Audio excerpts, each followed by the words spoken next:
Southern Gulf Islands. Hear little birds chirping. Lots of beautiful trees. Osier trees here. These are osier, I think. Lots of bladderwrack kelp here. And great spot for fishing, but you're not allowed to fish here because it's a park. Yeah, they wouldn't go good on you. But you always see like fish here. That's a private island over there. Someone owns the entire island. Can you believe that? Yeah.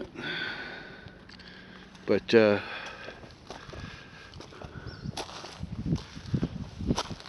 all these little meadows and stuff, you know. Little swampy areas, but not really swampy, but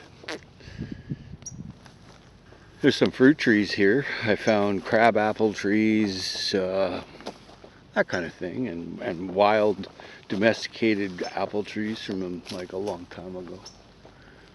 But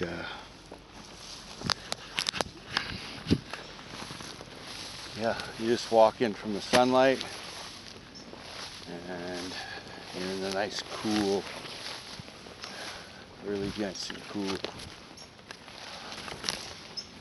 Here's the salal berries. I don't know if there's any around still here, but should be.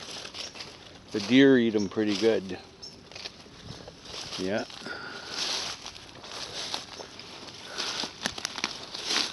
That's what they looked like. They're not even really ripe. I have eaten lots of ripe ones this year though, but that's salal berry, and then the Pacific Northwest, there's lots of them. This is Howie Jones, and this is pretty remote. Had to take a boat here, then hike across the island here, up the island. But peace and love.